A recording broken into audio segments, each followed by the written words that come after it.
Papo de Psiquiatra, com Marcelo Branhas, Marcos Crossi e Pedro Rosa. Tudo o que você sempre quis saber e nunca teve para quem perguntar.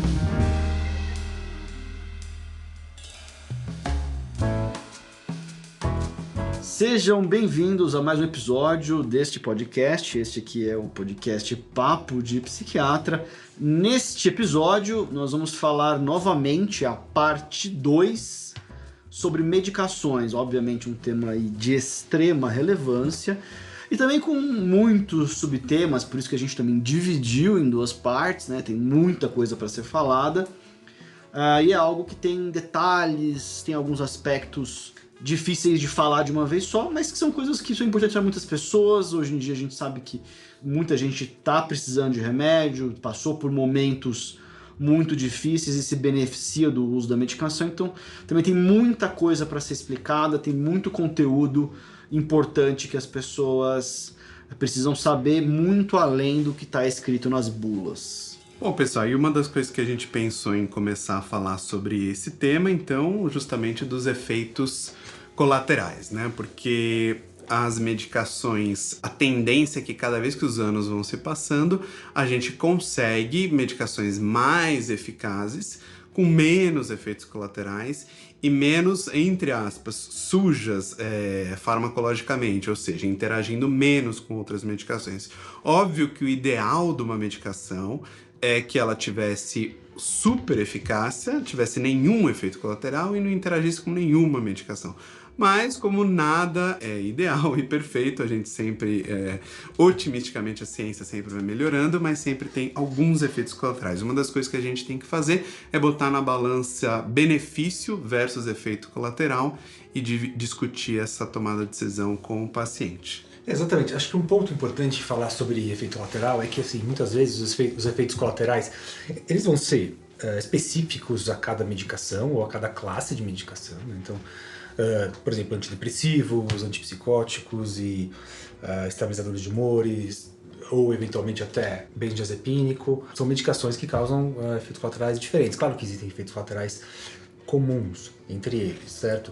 E outra coisa que é importante dizer é que às vezes existe uma espécie de uma temporalidade, vamos dizer assim, de surgimento de efeito colateral. Muitas vezes os efeitos colaterais, eles surgem inicialmente, né, no tratamento, porque a pessoa ela começa a tomar o remédio, nas primeiras semanas, ou principalmente mais nos primeiros dias, surgem alguns efeitos colaterais e muitas vezes a maior parte dos efeitos colaterais melhoram ao longo do tempo.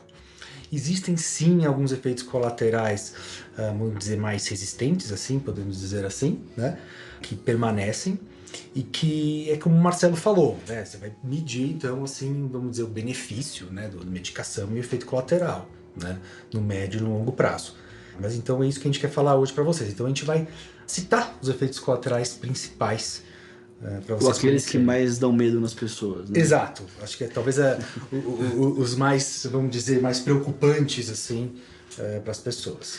Um que as pessoas tipicamente perguntam, e eu acho que é uma preocupação absolutamente honesta, é se os psicofármacos vão mudar a personalidade ou tornar a pessoa mais apática, menos envolvida na vida, se vai perder, digamos assim, uma força vital, se vai ficar meio letárgica, indiferente aos problemas, se vai, na medida em que melhora certos sintomas, eliminar sentimentos de uma forma mais geral. O que vocês acham disso? Eu acho que esse é uma dúvida, com certeza, Pedro, que chega muito pra gente. Eu acho que a gente pode falar até de um exemplo clássico, né? Um exemplo clássico, aquele paciente que é, por exemplo, um executivo, que é altamente produtivo no seu dia a dia e que vem com uma queixa de que tem uma ansiedade, tá com uma ansiedade elevada. E a gente sabe que a ansiedade é basicamente o seguinte: você ter zero ansiedade, isso daí é ruim em geral, você não vai resolver nada, né? Os problemas vão passar na sua frente e você não vai ter preocupação nenhuma. No entanto, se você tiver ansiedade em excesso, você vai ter uma performance ruim, você não vai conseguir se concentrar nas coisas, você vai ficar muito aflito o tempo todo. E uma dessas preocupações, nesse exemplo clássico do paciente que está ansioso, mas que tem uma preocupação muito grande em perder sua produtividade com o tratamento. Doutor, mas se eu usar essa medicação, eu vou ficar lesado? mal? Eu vou ficar improdutivo? Eu vou começar a render menos? Então, isso é uma das preocupações clássicas que a gente pode começar a falar. Isso, acho que muitas pessoas trazem no consultório, né? Elas têm, vamos dizer, eventualmente uma ideia de que os remédios psiquiátricos eles vão deixar você completamente lesado. Então elas se recordam de alguém que elas conheceram ou até eventualmente viram algum filme e que viram um paciente com um curador de um transtorno psiquiátrico, geralmente sem resposta afetiva, do ponto de vista cognitivo muito quieto, parado. Então existe esse medo, né? E de fato, sim, existem alguns efeitos colaterais que podem sim causar uma certa anestesia afetiva, uma indiferença afetiva nas pessoas. Raramente é dessa magnitude, né? Como muitas vezes a pessoa imagina.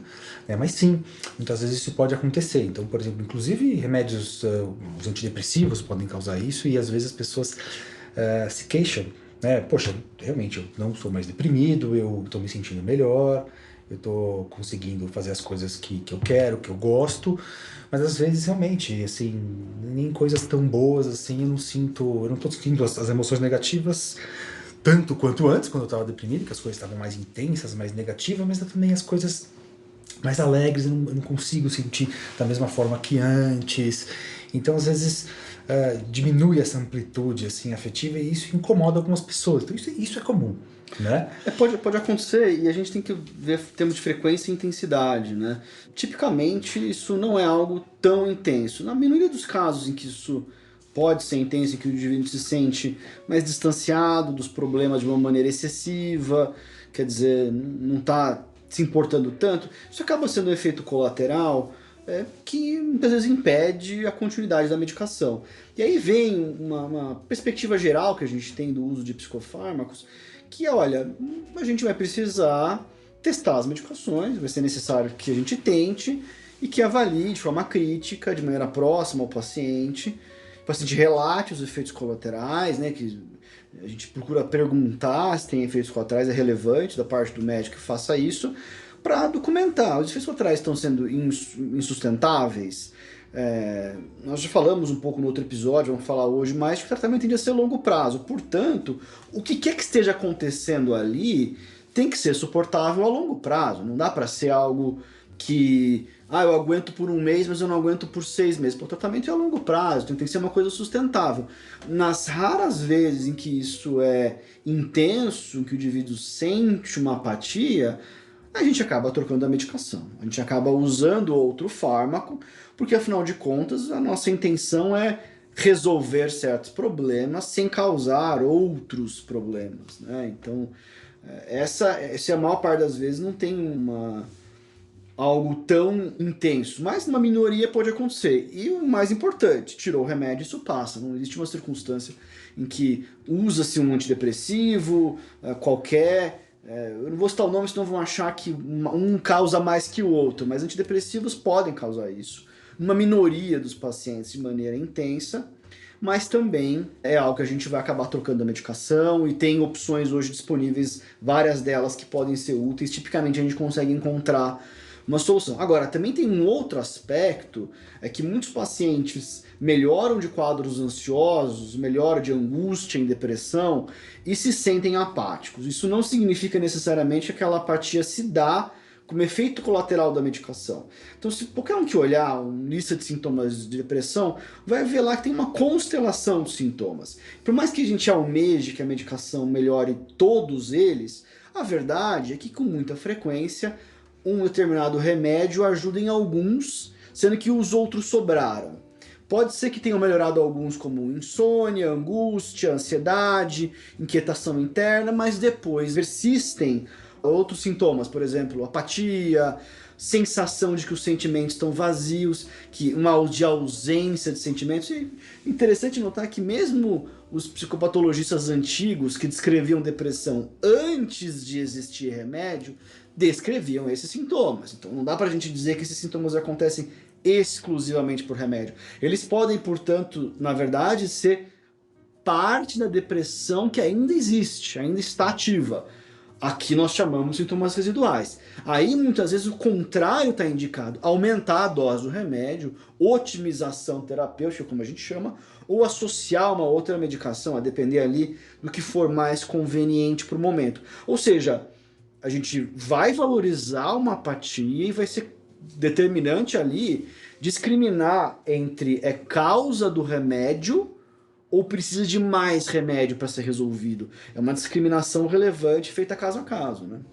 Eu acho que isso que o Pedro falou é muito interessante porque, então, como a gente pode observar, tem diversas causas de sintomas que as pessoas sentem com medicação que não necessariamente são efeitos colaterais. Tem esse exemplo que o Pedro acabou de citar, de que, na verdade, um exemplo clássico, a pessoa que melhora algumas coisas da depressão, que ela vive há anos com ela, e uma das coisas que a pessoa pode pensar temporariamente, poxa, minha libido tá ruim. Quando você vai analisar, você vê que na verdade melhorou parcialmente os sintomas da depressão e a libido já era ruim e continua ruim. E na verdade, a ausência de libido é ainda, junto com outros sintomas, ainda um resquício dos sintomas depressivos que estão lá. E nesse caso, você até aumentaria a medicação, diferentemente de quando pode também acontecer de a pessoa estar bem de todos os sintomas depressivos, no entanto a libido piorou, assim, quase que exclusivamente. Aí realmente pode ser um efeito colateral da medicação e tem que se pensar em alternativas. Então o efeito colateral tem que ser interpretado, porque pode ser um resquício dos sintomas, aí em geral tenderia-se até a otimizar, aumentando a medicação, pode realmente ser da medicação, mesmo que ainda as mais modernas causam muito menos efeitos colaterais, mas às vezes pode ser sim. E também uma outra coisa que o Pedro também comentou, é uma questão às vezes de acomodação. Tem um caso que eu achei super interessante, que um paciente que trabalha com cinema, né, ele tinha uma depressão assim, e ansiedade de tão longa data, e uma ansiedade tão intensa junto com sintomas depressivos, que a pessoa vivia como se ela tivesse o tempo todo em Manhattan, em Nova York, com as buzinas na cara dela, né? Tudo é extremamente, tá na minha cara. Os problemas, assim, uma máquina de café que pifou é como se fosse o fim do mundo. Então, a analogia que a gente acabou fazendo com esse paciente por trabalhar com imagem, que é assim, imagina que você tá acostumado a ver a imagem das coisas numa tela extremamente super saturada o tempo todo, as cores pulam na sua visão, é tudo muito intenso. Só que você não acaba percebendo que você está perdendo muita informação naquilo lá. Você está tão focado nos problemas que você não consegue ver o todo. Então, às vezes o que acontece é diminuir o nível da ansiedade da pessoa, mas demorar um tempo até ela se acomodar a perceber a realidade de uma forma distinta. Depois de um tempo, esse paciente se acostumou, que nem alguém coloca um óculos novo, a ver as coisas menos intensas, percebeu inclusive o valor nisso, e uma época que ficou sem a medicação por uma viagem que acabou esquecendo de levar, até percebeu o quão ruim era ficar naquele estado anterior, né? Então, às vezes, demora um tempo para a pessoa, na verdade, se acomodar a essa forma de enxergar as coisas direito, ainda mais em quem passou por anos por sintomas e até esqueceu o que seria o mais, entre aspas, normal, né, de ver as coisas. Acho que então é muito importante mesmo essa diferenciação, né? Então, muitas vezes as pessoas elas veem, será que isso é do remédio? Né? E esse é o nosso trabalho, né, como psiquiatra, né? Ou seja, discernir, não, pera lá, isso talvez seja eventualmente um sintoma residual, ou também faz parte da síndrome, do transtorno que a pessoa está vivendo, ou eventualmente é do remédio, né? Então existem vários raciocínios que a gente vai fazer na prática clínica para tentar descobrir, vamos dizer, a origem daquele problema. Por exemplo, nesse caso que a gente está falando da anestesia afetiva, mas existem vários outros sintomas, irritabilidade também, às vezes, né?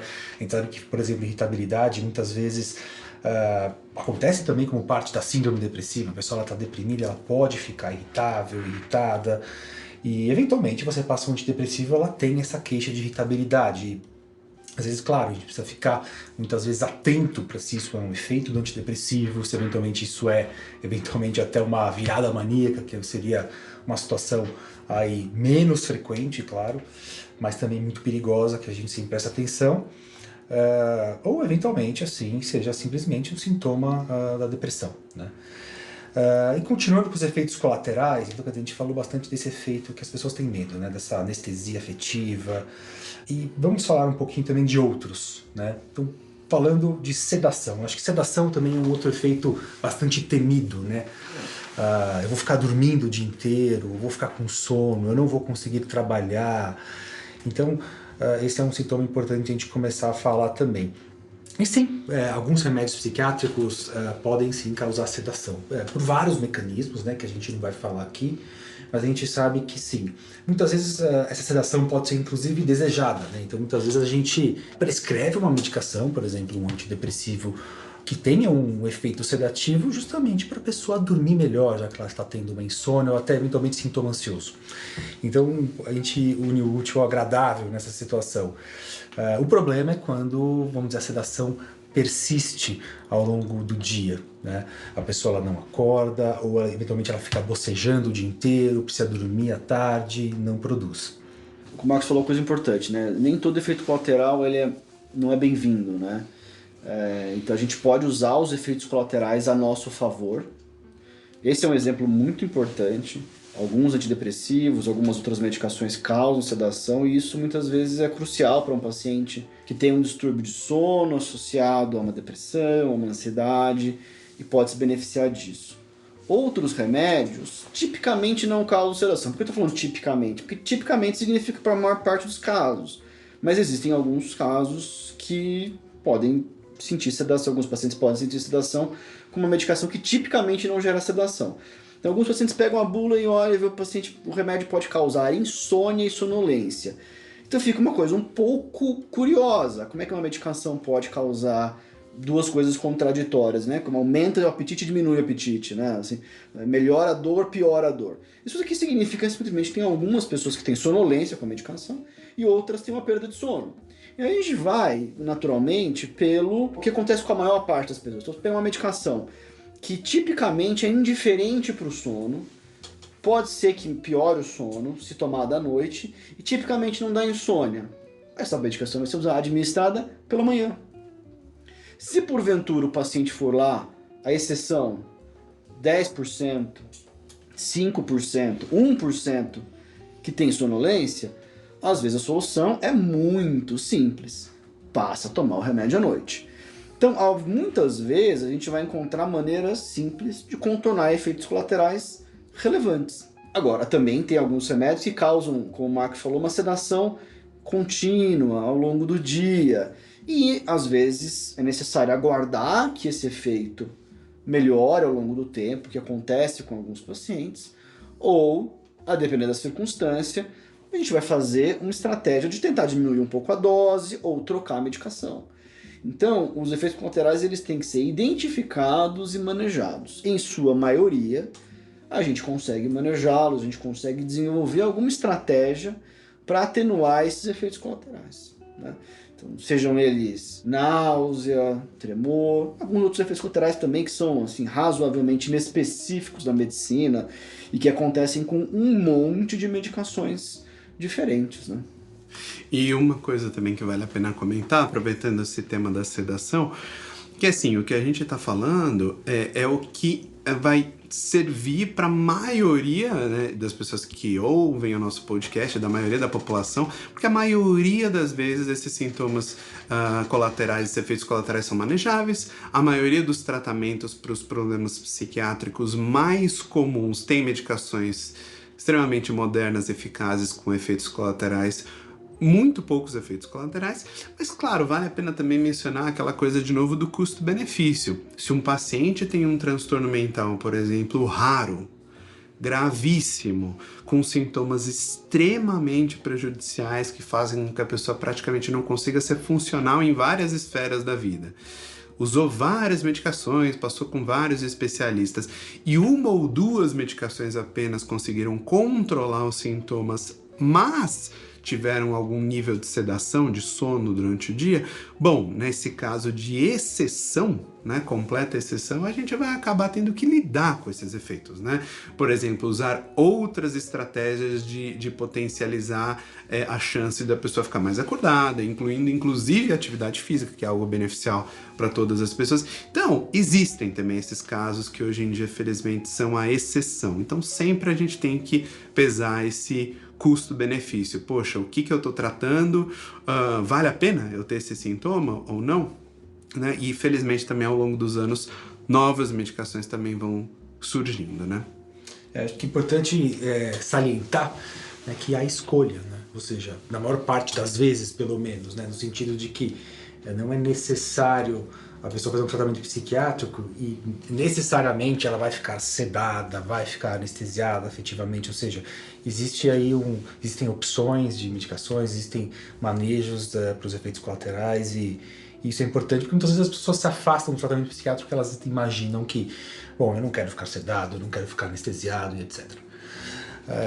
E continuando aqui com os nossos efeitos colaterais, acho que esse também é talvez um dos mais temidos, se não o mais temido hoje em dia, que é o ganho de peso, né? Que muitas vezes a dúvida é, poxa, eu vou tomar esse remédio vai me fazer ganhar peso, né? Ou seja, ele vai diminuir o meu metabolismo, mesmo eu comendo pouco eu ganho peso, eu vou ficar inchado, como é que eu vou ganhar peso com esse remédio? Muitas vezes assim, talvez assim, temido tanto para homens, para mulheres hoje em dia, o ganho de peso, né?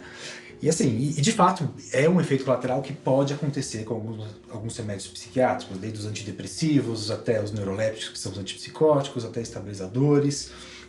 Algumas medicações psiquiátricas, sim, estão associadas aí a um ganho de peso e que muitas vezes isso vai acontecer também muitas vezes por um ganho de apetite, né? Muitas vezes a pessoa ela vai ter aí um aumento em ingesta calórica, algumas pessoas até se queixam, vamos dizer, poxa, parece que eu estou comendo mais doce ultimamente. Então, de forma geral, uma via conhecida, não a única, né, para o ganho de peso.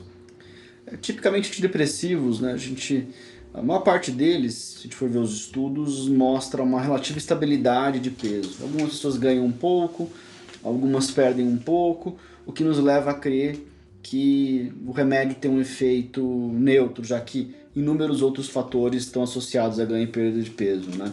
Agora, algumas classes antigas, sobretudo os antidepressivos tricíclicos, podem gerar ganho de peso, né? Amitriptilina, nortriptilina, imipramina, clomipramina, e dos remédios mais novos, né, lançados a partir aí dos anos 90, 2 deles chamam a atenção, que é a paroxetina e a mirtazapina. Estou falando aqui os nomes, o nome da medicação, não estou falando a marca, né, e nem similares, é o nome da medicação mesmo, né, do medicamento. Esses remédios podem, através, dentre os antidepressivos, claro, me refiro, a aumentar o apetite.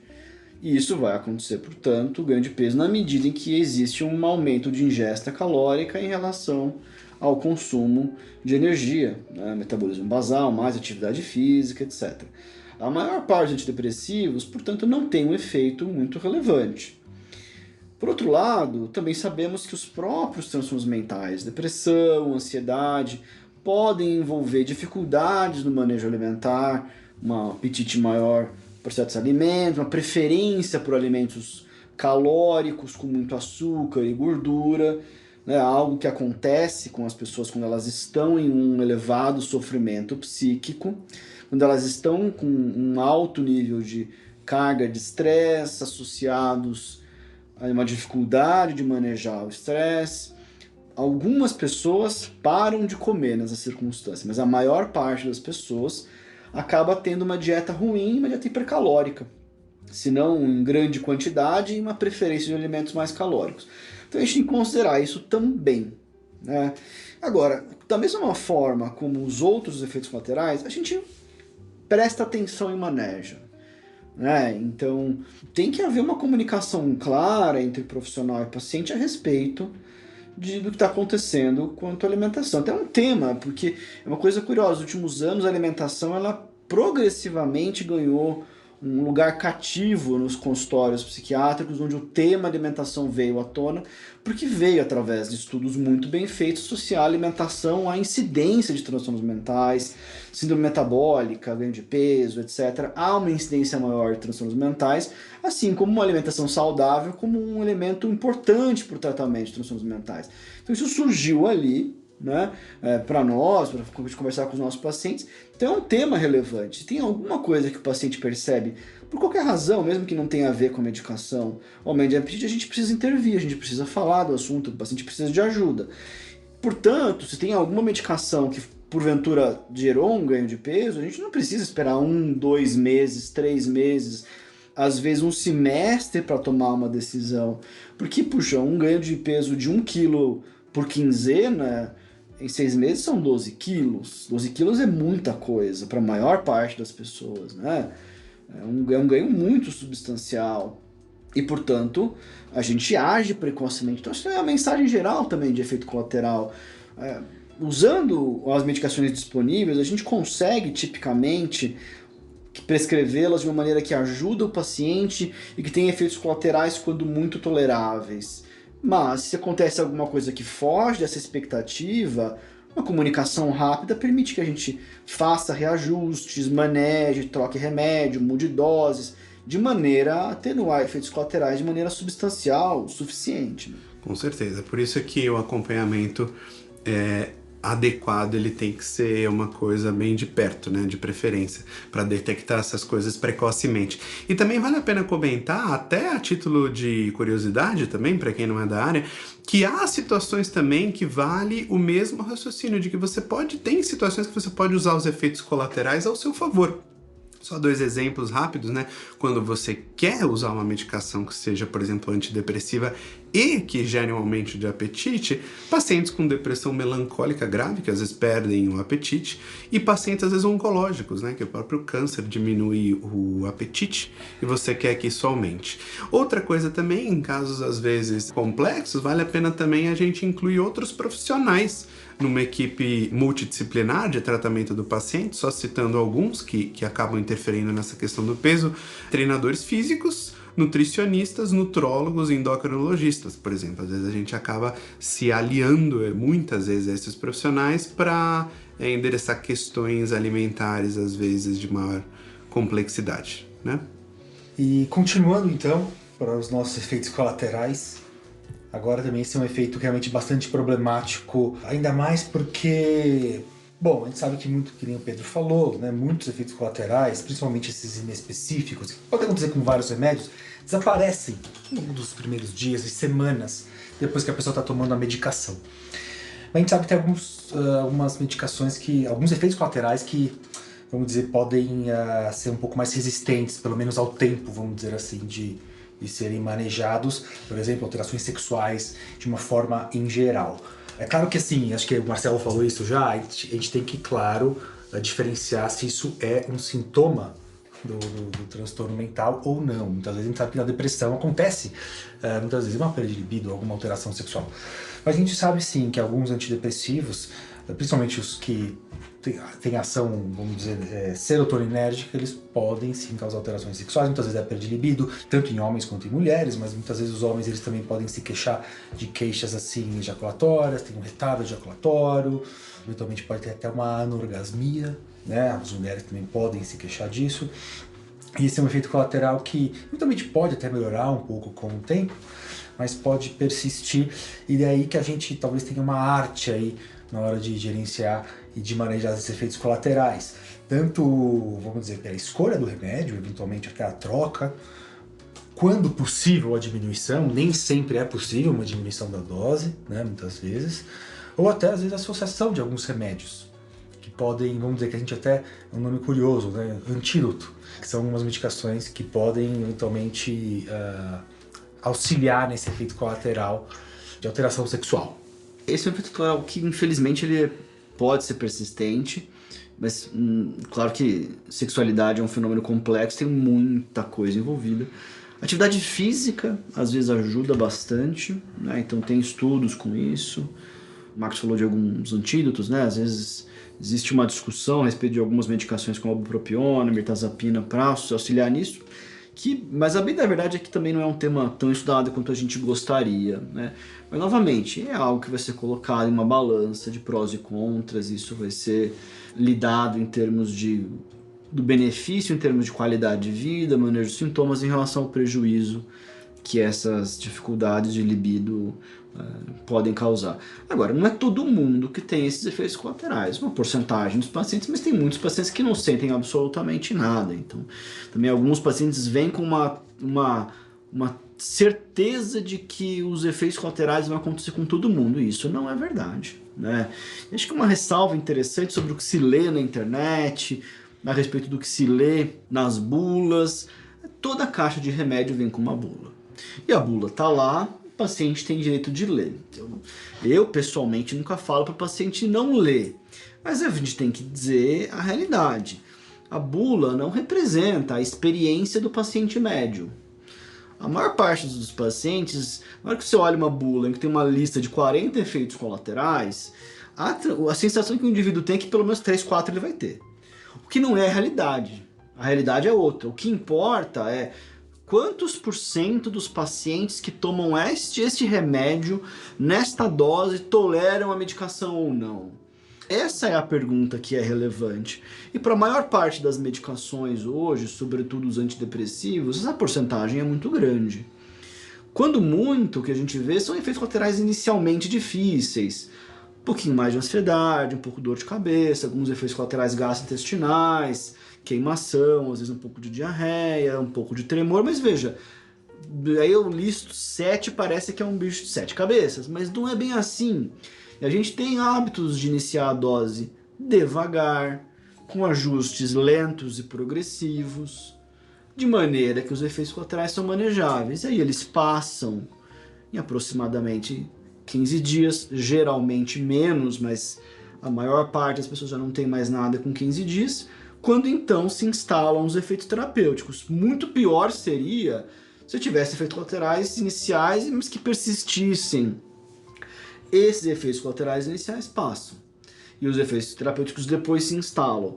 Se não, parece que o indivíduo lê lá que o remédio dá tremores, náusea, diarreia, e ele acha que ele vai ficar com esses sintomas, muitas vezes pelo tempo que a medicação está sendo usada.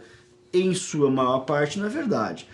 Agora, tem alguns pacientes que persistem com esses sintomas a longo prazo? Sim, mas como eu disse, o que importa é a experiência da maior parte dos pacientes.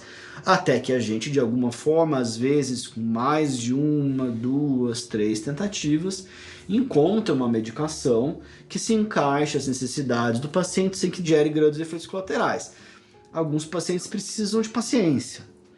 A gente procura também cultivar nos pacientes essa paciência com um otimismo de que uma hora a gente encontra uma solução viável. E com certeza, né, que nem o Pedro comentou, né, que a bula acaba tendo, não tem a experiência média dos pacientes, acaba tendo, na verdade, em geral, muito mais, né, sintomas do que a maioria das pessoas experiencia.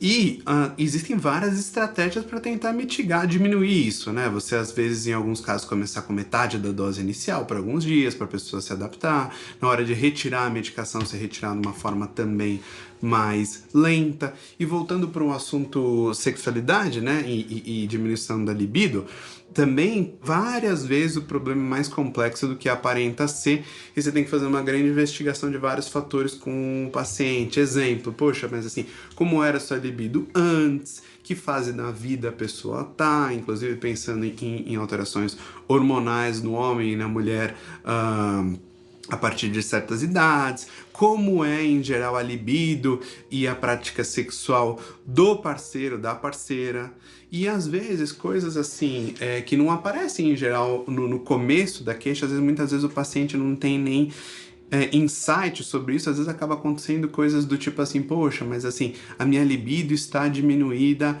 apenas com o parceiro ou a parceira atual, né, e não com outras pessoas, né, e às vezes a informação não chega desse jeito mais simples e fácil acesso que nem eu tô falando. Então tem várias questões assim que a gente tem que analisar, né, e que nem o Marcos falou, para situações nas quais até quando não é possível mudar a medicação, ou várias deram o mesmo sintoma de diminuição da libido, felizmente existem outras medicações que podem ser usadas, inclusive como antídoto, né, para esse sintoma, se for o caso.